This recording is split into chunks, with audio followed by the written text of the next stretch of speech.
Well, the public can't. Just so you know. Thank you, That was Alan. official. I watched it. We can approve the meeting, but it's. I think we've got about 40 seconds.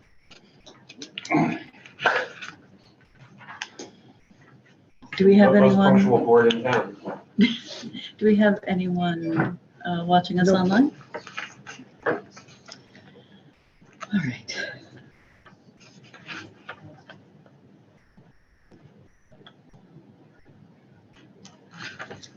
Well, I'm ready to call it to order unless there's something else. Okay.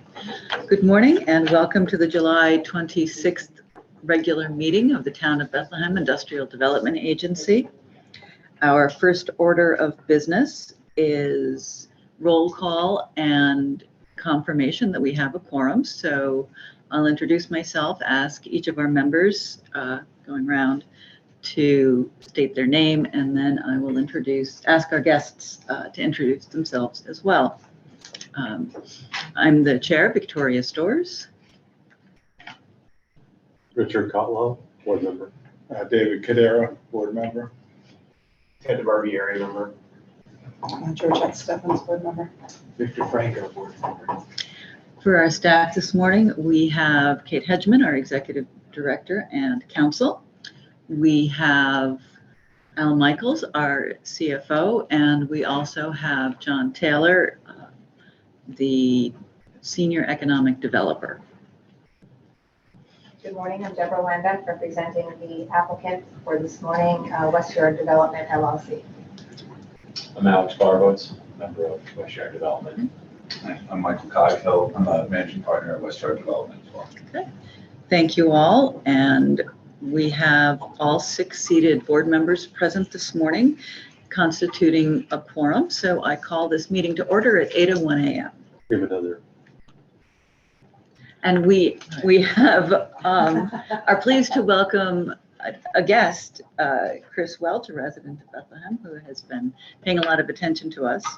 And we really appreciate that. And I will mention, as I say again and again, all of our meetings are open to the public, and we welcome people attending in person.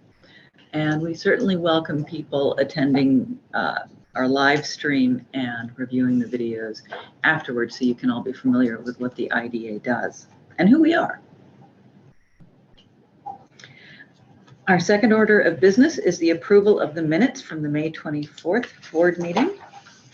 Those are the pages 2 and 3 in our agenda packet.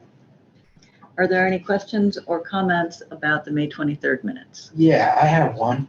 On the last page, section 5, subsection 2, the last sentence, consolidated funding application has been released, which will be reviewed to determine if there's any new grants that would be applicable to, shouldn't it be the town, not the IDA?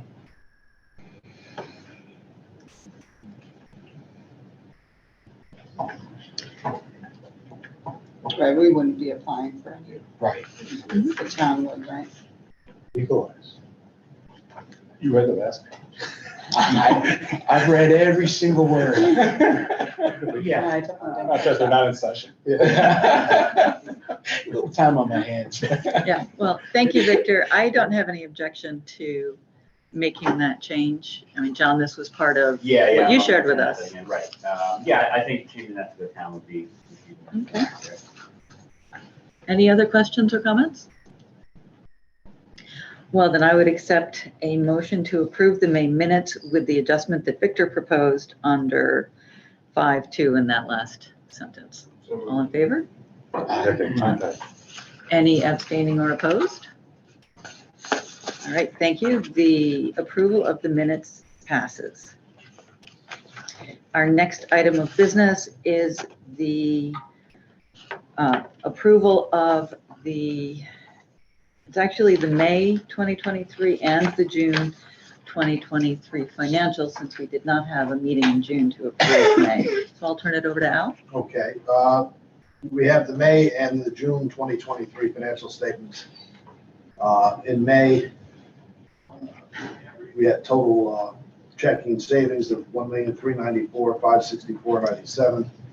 We had receivables and prepaids of $30,519.64, giving us total assets of $1,425,084.61.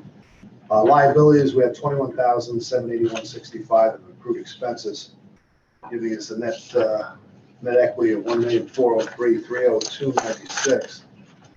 Income and expenses, $203,690.77 year to date.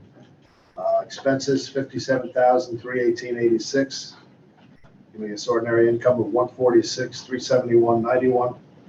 We had another interest income, $6,562.78, gives us a net of $152,934.69.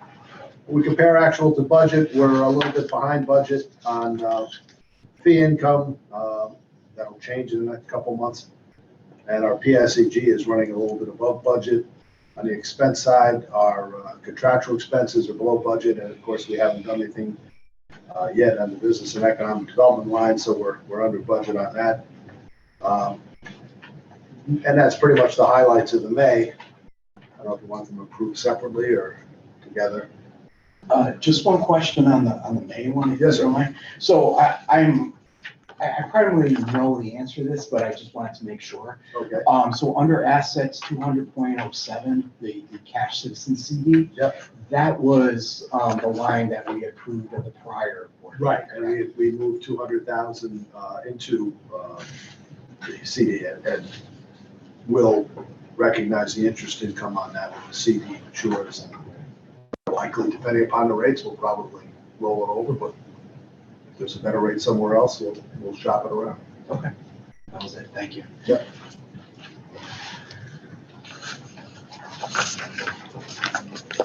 All right, do we want to approve the May as is, or do we? Well, let's do June and then. Okay, so the June, on the asset side, our total cash accounts, $1,396,897.79. You'll notice our receivables, we collected the receivable from the prior month. So we have prepaid expenses of $1,675.10 and giving us total assets of $1,398,572.89. Liabilities and equity, you can see our accrued expenses went way down. That's simply because we paid the town for the first 6 months of the year as per our agreement. So the accrued expenses are $1,585, giving us net assets of $1,396,987.89. Income and expenses, if the income hasn't changed through June, we did not collect any regular income, so it's $203,690.77. Contractual expenses, $64,069.01, giving us ordinary income of $139,621.76. Our interest income, $6,997.86, giving us net of $146,619.62. Comparing it actual to budget, once again, we're under budget what we thought for fee income, but with the project at hand, that could change. PSEG remains higher than we expected in the budget. Contractual expenses are $15,980.99 below what we budgeted. And of course, we still haven't done anything on the business and economic development line. That'll be a change when that happens. So our expenses are $65,980.99 less than we budgeted. And our net income is $88,718.66 higher than we budgeted. Any questions on June? Al, do you recall, I think since our last meeting, M&T matured, did we roll that? And how long did we go for? I think that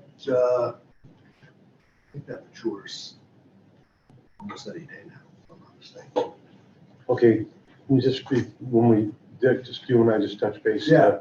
To see how long and how much? Right, that's what I want to see what the rates are doing right now. Yeah, okay, good. So, point of inquiry, when something matures, is it just a course of action that you guys roll it over, or do we have to take another vote on it? I don't think we have to take another vote. I think the importance of Citizens when we moved it is we're going to a new bank.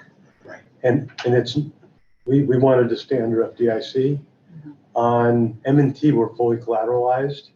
So we really can move it. It's just a matter of our needs. And And as Al and we discussed, we do have a check coming in from another closing imminently. And then we'll have to look at next year's budget to see if we move some more cash to another investment account. So to address the question then, in order to roll it over, it doesn't require board action. No, I think we've already approved it. We have a corporate resolution. As long as we stay within M&T, because that's one of, if we decided to go down the street to a different bank, then we take it to the board, because that would be a new Resolution, we need a resolution. We needed a resolution on moving it into Citizens. Got it. Okay. All right. Thank you. And we have, I'm sorry, and we do have a list of banks that we've approved as a board that we can go to. And I guess if we were ever thought of going outside that list, then we'd have to go back to the bank. I can remember meetings 3 or 4 years ago when our former chair left me because I budgeted for $500 of interest income for the year, back when banks didn't pay any interest. So this is a nice problem to have. Are there any other questions? All right, I'll accept a motion to approve the May and June financials that Al just presented.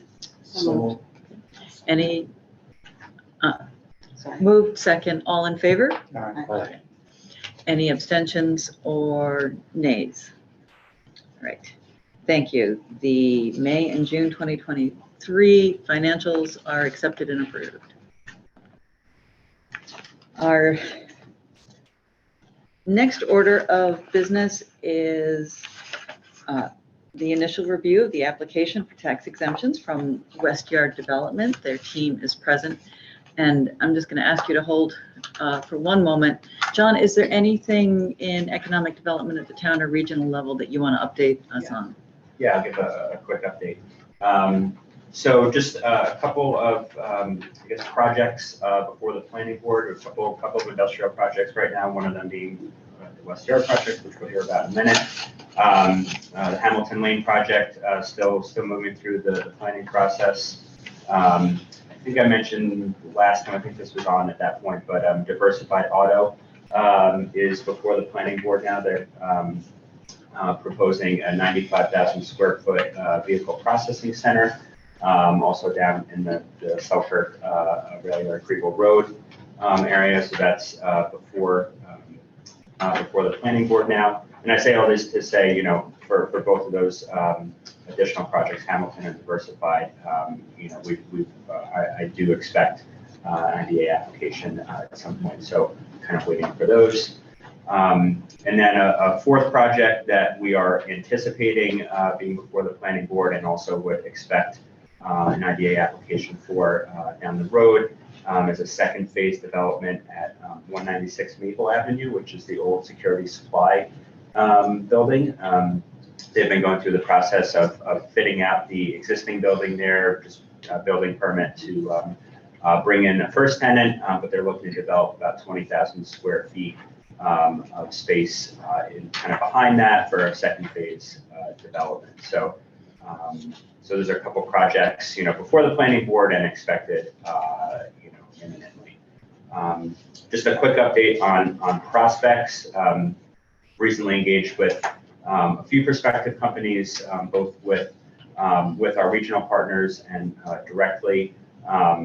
You know, kind of interesting, and this is kind of the nature of the inquiries we get, right? I mean, some you get that are larger projects, right? You know, looking at maybe 100,000 square feet and 100 jobs. Others that are looking for 5,000 to 10,000 square feet and 10 jobs, right? So my mentality is we want all of those projects, right? It's kind of I've always talked about in econ development, kind of you have the home runs, but then you've got the singles and doubles, and you want kind of a well-rounded portfolio. So I think we've had some good interest, and it's just trying to move some of those along and get them to a point where they're, you know, we're even thinking about IDA support and moving forward. So one last thing here, just I know it came up in the budget discussion, the economic development budget line item. We have, I think I mentioned at our last meeting, you know, working on using that towards a study of industrial industrial sites throughout town. So planning to do a study, really taking a comprehensive look at our industrial, rural light industrial, and MED zone districts, engaging at a parcel by parcel level, kind of the suitability for development on those parcels.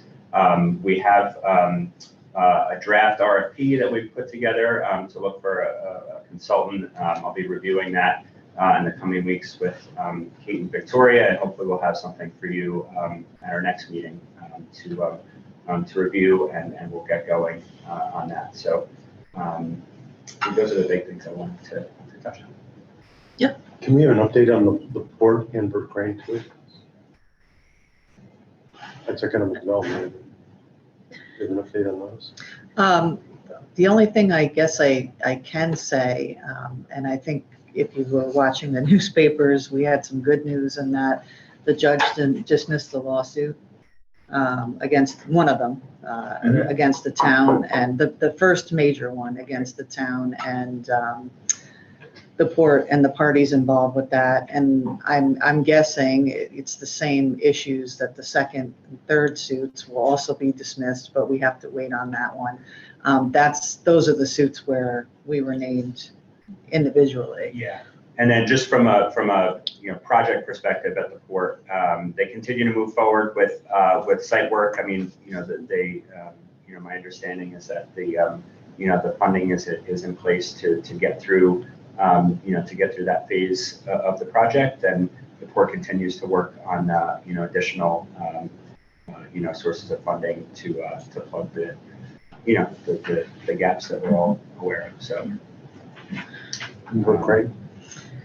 I have nothing else on that. I'd have to reach out to Joe and see, if something's, I don't know if you have any information. Yeah, I mean, I know that they're getting close. I know I'll certainly can get a more specific update, but I know that's getting close. Okay. Thank you, John. So coming back to the agenda, we've received the application from Westyard Development. Welcome this morning. I also really specifically want to thank Kate and John, who have been the primary contacts as you've been preparing the application and submitted it, and then turned it around very quickly so that all of the members have the information in your packet, and it is published on our website. So, with that, Kate, do you want to lead off the discussion? Sure. I think, and for us, we have a new procedure in place where the board has approved at least a schedule of meetings in order to review the project. So this is the first one of those. And as we hope in the future it continues, customary practice is to have the applicant come in and propose the project. I mean, it is sort of, I know the planning board has seen it a million times, but to kind of give us an idea of what the project is, what you're hoping to accomplish, and of course, the final part being how the IDA benefits will help to support that project. So I think we'd like to hear from you first, and then the board, I know a couple board members have some questions. And then the next step would be to collect any information that, we need, and then officially accept the application and move it to the next stage. So I'll turn it over to you. Yeah, absolutely. Well, thank you so much. We want to start by thank you guys for giving us the opportunity to present this project today. By way of background, Alex and I both are managing partners at Westyard Development. In addition to that, we run a company called Adirondack Capital Partners, which is a capital markets advisory firm. We're based in New York City with an office here in the capital region. We have extensive history in the area. We've facilitated roughly $550 million in transactions on the commercial side of the business just in the last 2 years in this area. So we work with a lot of high net worth investors, family offices, and institutional investors that look to place capital in different markets. We're very focused on the capital region right now, and we tend to be thematic investors. So for this particular project, we are focused on intermodal logistics. Essentially, we want to utilize the CSX Selkirk Rail Yard, which is a major classification hub for the Northeast. It services points north to Montreal, east of Boston, south of New York City, and west to Buffalo, Chicago, and Detroit. So, our goal here is to utilize as-of-right zoning, so heavy industrial zoning. The project is going to sit within two existing structures that are 400,000 square feet plus, that are both leased to several Fortune 500 companies. To the north, you obviously have the large Civic facility that is owned by the Public Investment Fund from Saudi Arabia. Our goal here is really to capitalize on some recent events, predominantly the Climate Reduction Act, which has kicked off a massive manufacturing spending boom in the United States. That combined with everything we're seeing in clean technology and all the capital coming into that space, we view the rail yard as a way to lessen your carbon footprint. Transporting and logistics by rail are 4 times more energy efficient than traditional trucking. And then also the connectivity to both the Port of Coymans and the Port of Albany would allow us to pick up on some of those second order effects from all the things that are happening in those particular areas. So, the goal here is to build either a distribution facility or an advanced manufacturing facility. Our plans call for 114,000 square feet on a 10-acre parcel. Since we started this project and kind of started talking to John and presenting it, we've obviously seen a drastic increase in not only construction costs, but the cost of funding. Interest rates are up, almost 500% on the federal funds rate. So, I'm sorry, 500 basis points. At this point, we would look to assistance from the IDA to get this across the finish line. We're hoping for upwards of 50 to 60 new jobs created. And going forward, we would like to try to do something programmatic and look for other opportunities in this area to try to bring in similar types of tenancies. Yeah, and we do have some graphics to maybe give you an idea of where the project's located. And This shows some of the clearing that's already been done, a lot that's proposed, as well as a few different plans behind it. Try to do one every few people because there's.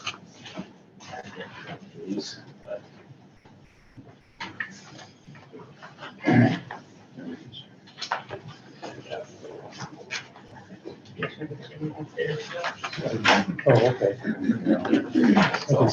I can share. Have you seen these people? No, I'd rather share. Um, I'm not gonna get home.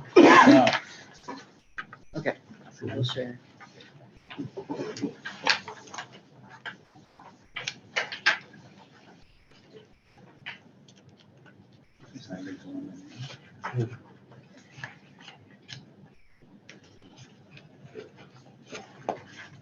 That's what it looks like now. No, so Cleared. cleared lot right now. Oh, that's where you would. Yes, Yeah, that's the what- proposed yeah, building. sorry. You can catch the two buildings that Mike had referenced. Mm. So this is kind of the natural fit, as Mike had mentioned, for zoning. On this side. Oh, yeah, right. So we're looking at a roof on the bottom. Cool. So do you have site control of the property already and all that, or? We are going to be closing on approvals. Okay, So, yeah, we're under contract. As soon as the project is approved, we'll be closing. okay. And you had an option to purchase, Yeah, I right? saw on the contract, it ended May 23rd. No, it's been extended, It's been, yeah, till when? until October 1st. We're gonna need a copy of the extension for the file, Yeah, of course. please.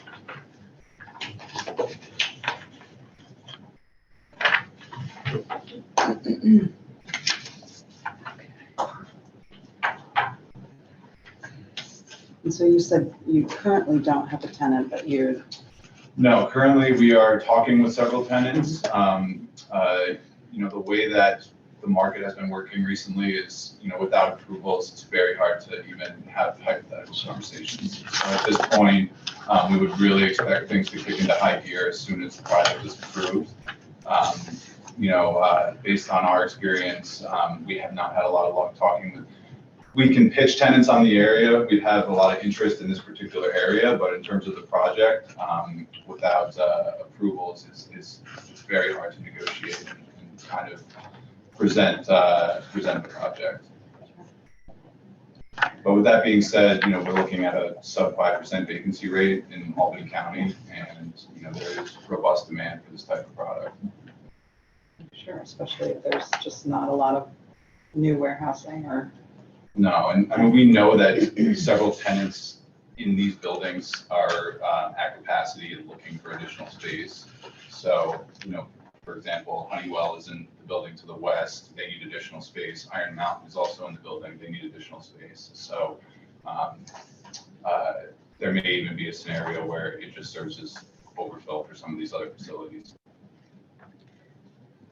So looking at the map, you're on the other side of the rail yard from Kriebel. Yeah. And, not even visible for people who get on the thruway that way. But you referenced the other two buildings, and I think this would be on the second image. Are those two buildings that you're want to be situated between in this photograph, or are they sort of off the edges? So if you'll see here, this is our site here. This building to the east, this is occupied by Owens Corning. Okay. And then if you look here, this is the the easterly building. This is, sorry, we should have blown this up a little bit. That's west. Yeah. And this one, so this one is the easterly building, correct? Yeah. So those are the two buildings. Okay. I had thought that these might be renderings. No, those are existing Sorry, no, structures, sorry. Okay. Yeah, I did too. Yep. The beautiful black. Yes, we're I would- the piece of land I would that's exactly connected what between them. Our renderings wouldn't have looked that professional. That's above my pay grade for renderings. They can put clouds in on the renderings now. Yeah. It's quite astonishing. Okay, so we're looking at, and the second sheet in the foreground here, the industrially zoned lot that's not used at this point. Okay, thank you. So please continue. So, yeah, I mean, I think high level that kind of covers the initial gist of it. I guess, is there any questions you guys have internally that we can answer, or? I just have a couple. You said your goal is a distribution center or an advanced manufacturing facility. To me, that strikes me as kind of both ends of the spectrum. Well, we want to keep our optionality open. At the end of the day, this is a for-profit business, so whatever tenant comes to us and is offering the best terms is who we would prefer to go with. Our prerogative is ideally advanced manufacturing, but, at the end of the day, if we're approached by a logistics firm or, some other kind of 3PL that wants to be in that vicinity, that's something we would strongly consider. I think from the IDA's perspective, obviously, and the town's benefit, town's perspective, I think a manufacturing facility has much more potential. Sure. For a distribution center in terms of our investment in terms of financial assistance. And that would make a difference. yes, absolutely. And to your point, this is not a great location for logistics. So, most logistics firms are going to want to be much closer to the thruway. They're going to want better connectivity. This is ideal for a manufacturing firm that, is transporting large manufactured objects that can be put on the rail and transported via rail. So, that is our prerogative, and that is the type of tenancy that we would be targeting. So when you say plus or minus 114,000 square feet, what are we talking about? Is there a wide variance if you had? No, that's the exact square footage. That's what it is. So whether it's a manufacturing facility or distribution Yeah. facility, and you're looking for preferably a single Yes. tenant. Yeah, okay, I can follow up on. Go ahead. Yeah. I follow up on what David said, is that, I can understand the property tax exemption if it's a manufacturing company. For logistics, I gotta get my hand around why, if it's a pass-through, why on a pass-through you would look for real estate tax exemption. Well, although it's a pass-through, it's still, you're talking about pass-through to the tenant? Yeah. Yes, I mean, but that's still gonna affect what they're willing to pay.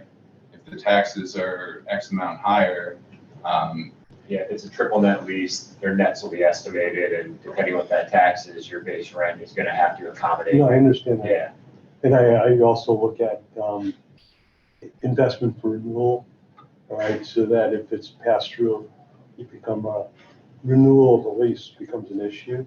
But if you're a manufacturing company, you've got them captive because they got equipment and, an operating business. I said, that's something I have to get my hands on, so it's something to think about. So I have a few things. And it's really more, when we get into the project a little bit. But one of the challenges and one of the requirements of IDA, bestowing IDA benefits is the job number, of course, and other economic development benefits to the town. With a pass-through entity, and I know as attorneys, we all talk and we can get creative, but there has to be, and I guess this is more of a, just an FYI, there has to be some way that ultimately with the tenant that you would have, that they would need to cooperate in reporting jobs to us and different things. So that, we might be able to do that in your lease. You got to be able to hold them accountable for that, because one of the, if it's not the apex of making a decision about a pilot, it's the but for, right? But for the financing, you couldn't do the project, and what is the economic development to, benefit to the town? So, I think we've got to look at, cost benefit analysis, which we probably will do. But, I think that that's a big issue, is to be able to report to us that the pilot is performing for a reason. So we'll have to figure that out. Yeah. I mean, I've done You're not the this. first warehouse, but, Yeah, of course. We do have language because we've done this. And Okay. we have language for the leases to make sure that the tenants cooperate and report the jobs. And we understand that you're going to be taking a look at that every year, what the job count is, and making sure that we're compliant with that, or there are penalties. And the other question I had, and I know sometimes the application is tough to actually capture data, is it mentions new jobs. I mean, are they new jobs, or we won't really know if they're new until, could it be a company that's moving in here that the jobs already existent, but they're new to the town? Sure. We'll need more information on that, I so think. how we define new jobs? yeah. I mean, I think that's going to be a little tough, only in that until we have the approvals, we can't really market it, so we don't know if it's a company that's expanding. I mean, all the jobs will be new to the building, but I hear what you're saying. Are there already jobs that are in the town? Or Right. Where are they? Right. So, yeah, we'll have to think about that. I don't know how we're going to capture that. Yeah. I'm just bringing, I'm not, Good point, it's yeah. just, we'll have to really look at this because Absolutely. it's a different type of project, Sure. to nail a lot of that down. Yeah. Because we have a lot of check boxes we have to check and, Yeah, and one of those boxes, if you'll pardon my jumping in, Sure. is we need them measured as FTE. So, Yep. 2 part-time equals 1 full. Yeah. And it's 35 hours? Is that your measurement? Probably. Yeah. Yep. Okay. I think it's what the business considers full-time, I would think. Mm-hmm. Okay. And what, right now, what is the status of financing for the project? Are you waiting until you close for the, Yeah, as soon as we get site plan approvals, we will go out to market for a construction loan. okay. And would that be with an ordinary commercial bank? Yeah. So we're seeing 25% equity, which the partners would put up, the LLC partners would put up, or members, excuse me. And then 75% from the commercial bank that you'll start negotiating with. Knowing that the financing is in place for every project is something that we follow very closely. Again, without harping on my earlier point, the financing obviously would be different depending on the nature of the the business of the occupant. Rather Sure. than just putting up 4 walls for a distribution center is different. And I guess so we won't know who your potential tenant is prior to you seeking obviously the financial incentives from us.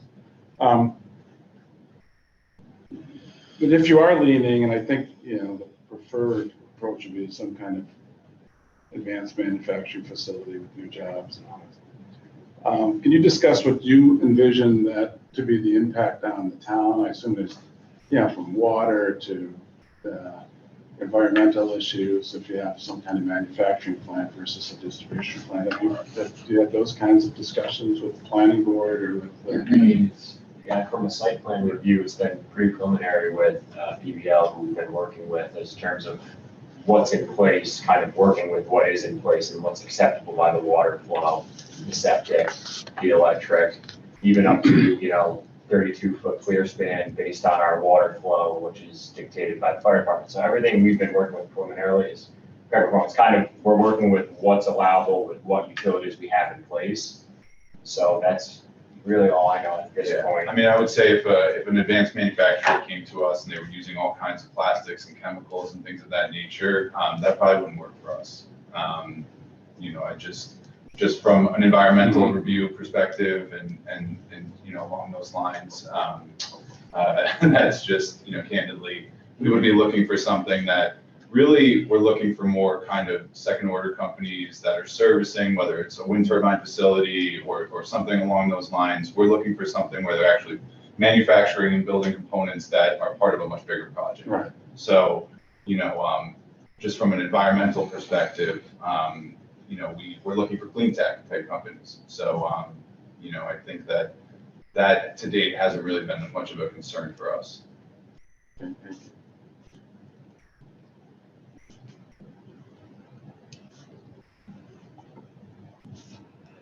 Can you do this project without IDA benefits? No. Why not? The cost of construction, what interest rates are, our construction loan is Probably 6 at minimum, but I mean, when it comes to, an investor putting their capital in this project without, let's just look at the pilot, the annual taxes, as we discussed, even though it's a pass through, but it still affects the nets and the lease rates. So where you anticipate that coming, let's say your cash on cash return on the project without benefits could be 1% to 2%. You can go, you guys are talking about this, we get 4.5%, 5% right now, totally risk free. So obviously there needs to be a higher rate of return for someone to take on the risk of new development. That's kind of the, first and foremost right there, as well as those same rates making the cost of construction more. And, that's kind of a dead horse. I'm sure at this point, everyone's heard the cost of construction and how much it's gone up in the past couple of years. So those are kind of the two biggest ones right there. When we accept the application, any application, which would be true if we accept this one and move it forward, we would be asking for pro forma cash flows for the project. We'll have a workbook to fill out, very familiar. And then in addition to understanding what you've just shared with us this morning, we will confirm that analysis, calculate cash on cash return ourselves as well. So that's become part of our process, as you know, the scrutiny that IDAs are under to justify the assistance. And so we'll look forward to cooperation if it comes to that. And internally, we'll also discuss whether we want, for all principles, personal financial statements in all, and also perhaps background checks. So the LLC was formed, am I jumping into a question that you were already going to ask? Nope, Because you're our counsel. Go ahead. The LLC was formed in 2022. Is there any financial history for the LLC at this point? No, there's That's not. cool. As Mike had mentioned, Adirondack Capital is, It's a single purpose entity that was formed specifically for this project. Right. And so what is the relationship with Adirondack Capital? You list it as and this again is something we'll be possibly updating our application to make clearer. The structure of their relationship with Westyard LLC. It's strictly that Alex and I are also principals in that company. Okay. And then this is a separate company that we, with another partner, are members of. Okay, So they're not, they're not interconnected. No. not, okay. And Abraham Casson owns 50%. Yes, yeah, he's our other partner on the Yeah. property. Is he a member of, what's the firm? Casson Saba, or is that a different That Abraham? is a different company. Yeah, okay. He is with a firm called Meridian Capital. Okay.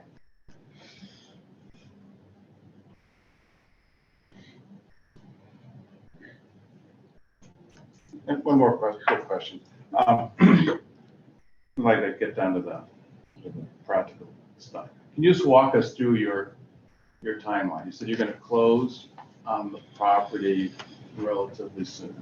Yeah, as soon as we have site plan approval, we'll move to close. And that you're waiting on the town Yeah. for that? Mhm. Okay. And then we will, as soon as that's done, we're gonna go out to market for our construction loan. We'll probably spend 3 months finalizing our lending relationships there and getting that going. And then as soon as that's done, we will look to break ground and get started. So you're looking at the end of the year. Yeah, I think realistically, we should be able to get started on this project by the end of Q1 2024. Okay. And then how long would the whole construction process take? 9 months. Between 9 to 12. Yeah. 9 to 12 months. So Mhm. this time next year is when you would expect. Yeah. And for you to, just clarify, for you to proceed getting your construction loan and moving forward, when do you need to identify a potential tenant? That would be. I mean, technically, we're already out in the market Right. with a group like But you don't need that for site plan approval? No. Would you say you need it? It's going to make our lives much easier as soon as we have approval. Tenants will be willing to engage with us at that point. And, throughout this, we will be trying to identify a tenant throughout the building. I mean, we're going to be building speculatively, so, at this point, we're going to go ahead with the project regardless. So, You can get a construction loan without, Ideally, we have the tenant in place. yeah, but I mean, if anecdotally, if you've just seen what's happening in the market, tenants, as soon as people build these things, tenants lease them. right. So it's not, but the problem is this is not a speculative market. So people do not typically build speculatively here. But those who do get their projects leased. So, it's kind of a conundrum in that sense, but, we're willing to move forward. We're capitalized. I don't anticipate we're going to have a huge issue with our construction funding. So, really it's tough to deal in hypotheticals these days, especially with tenants. So, as soon as this is approved, we anticipate things are going to pick up rather quickly. Okay, and then when does what is the timing of the financial assistance from the IDA? Where does that factor in terms of prospective tenants and construction loans and all the rest? I think while we're out in the market for our construction loan, we should know where the IDA stands before that process. It's going to have Or to close at the same time. Right. But you also said, I thought I heard you say you're going to go ahead and build this speculatively. With IDA, if the IDA Okay. approves it, Yeah. sorry. Yeah. So it's contingent on us. Is what Yeah. you're saying. Another thing is, I think you must be familiar with callback provisions and IDAs. Yep. We'll probably also want personal guarantees and clawbacks. Okay. So that's something to also think about. So the benchmarks are important, and we will look for personal guarantees and clawbacks. Ted? Just picking up where Dave sort of ended up, so once the construction loan gets taken out and you're raising capital, is it mostly from, you said family offices, private individuals? Yeah, we work with one high net worth investor who is the equity on this transaction. Okay, and that's gonna stay the same once the construction loan is paid off? Yeah. is that the other named partner, or is it someone else through ACP? Yes, that's the other name partner. Okay. So thank you for coming in, first of all. I mean, I think this is very helpful to have this give and take. In terms of your track record, what is your track record with similar projects, and how does this project fit in the scale of that? Sure. So I think that takes us back to our day job, which is with Adirondack Capital. I have roughly 12 years of experience in the commercial real estate industry, predominantly core urban markets, New York City, San Francisco, Boston, Miami. And it's mostly on the transactional side. We do structured finance and investment sales, joint venture equities. So really, we're deep in the capital stack. That's where we kind of flex our muscles. This is actually going to be our first ground up development project. So in terms of that regard, this is, just speaking candidly, this is our first development deal. But with that being said, we have extensive experience in the commercial real estate industry, predominantly on the financing side. We're very well connected on that front. So we've got a great team behind us that's helping us kind of shepherd this deal along. We're working very closely with the team at BBL, and we look forward to this becoming something that's a much bigger part of our business. And we intend to have this be the first of many projects throughout the capital region. And that kind of is it in a nutshell. But happy to provide references from different developers and different groups we've worked with that can kind of test our abilities. In your day job, your obligation in your day job, does that conflict at all with your ability to focus on this project? Or? Alex actually spends a significant amount of time solely on the development side of the business. So, he's been tasked with essentially overseeing this project. So, he has ample time to handle the inner workings of everything. Question. So building on spec, manufacturing facility versus distribution. Some of the meat and potatoes is the same, but some of it isn't. So are you concerned about, not having identified a tenant, or will you have flexibility as your designs or construction moves forward on, when you do identify a tenant and they might have different needs than the design?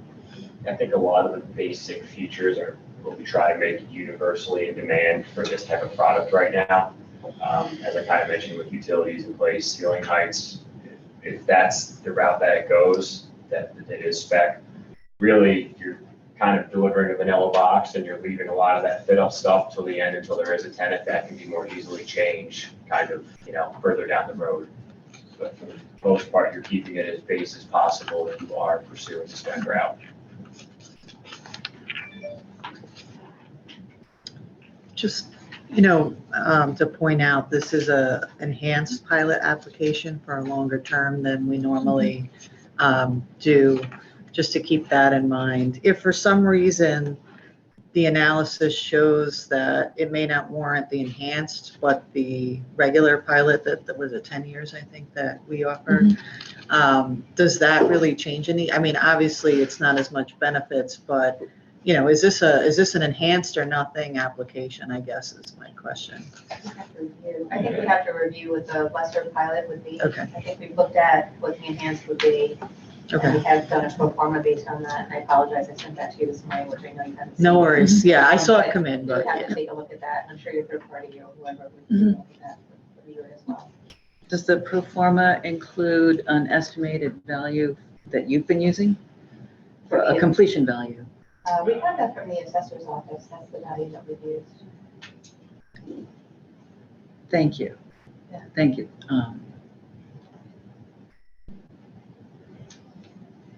And do the numbers that you have in here are purely estimates, and what are those based on? The 512,000 sales tax, 101.4 million basically in real property tax exemptions. What are those numbers based on?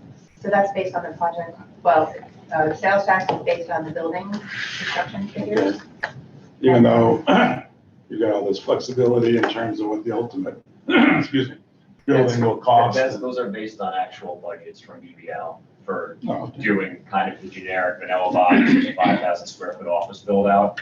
A lot of the more intricate details on the inside of the building when it comes to manufacturing, a lot of that's on, tenant fit up.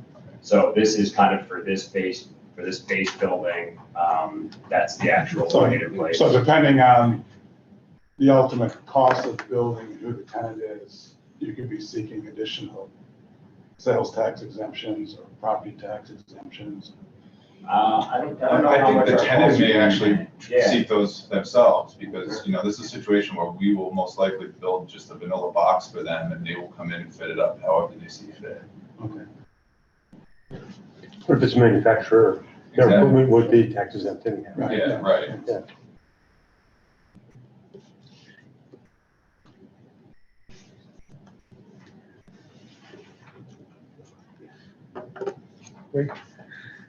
Any other questions?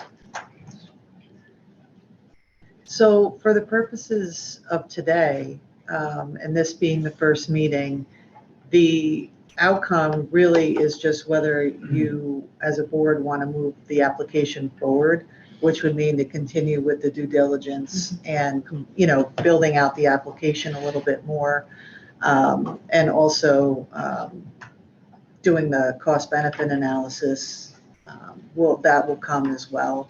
So, I think if you're inclined to make a motion to approve, to move forward, you can do that, or disapprove, whatever, you'd like to do. So that's the action item for today. Is there anything that the applicant doesn't know about our upfront and ongoing fees that?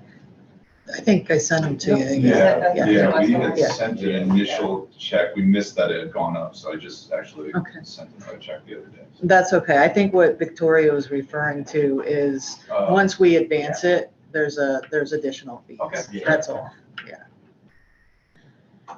Well, I am willing to accept a motion to move this forward to the next stage of review when we continue our due diligence on the project, the economics, the financial strength, and the need for assistance. Georgette, thank you for moving. Is there a second? Second. Thank you.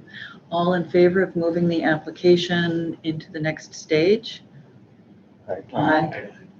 Anyone abstaining or approving from the motion to move it forward to the next stage?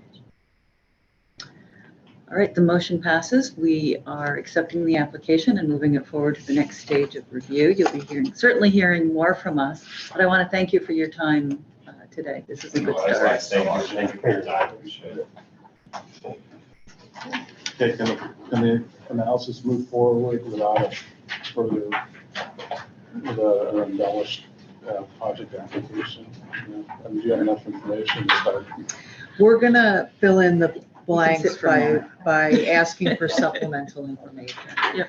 I think it's almost a good learning experience because it'll drive what we should be asking, like other changes to the application. So, Yep. yeah, I mean, there'll be some supplemental materials we'll ask for based upon your discussion, but Yep. that's not uncommon. So you're prepared to provide whatever? Sure. Yeah.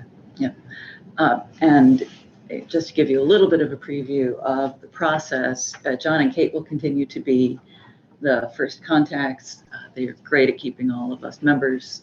John will be leading the economic impact analysis and will also be learning how to operate the pro forma and taking the return measures. And this is important because, Deborah, certainly as you know, I have a lot of expertise in this area, but John is going to be leading that to provide independent oversight and analysis for us.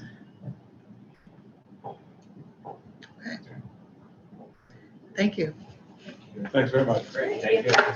Great day. They don't have to. All right. You want these? No. Our next Yeah. meeting I'll take it. is scheduled for August. What's the date of the next meeting in August? August, let me look.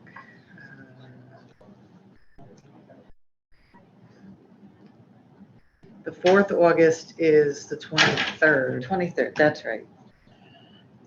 So that's our next regularly scheduled meeting. It will be 8 a.m. Wednesday, August 23rd.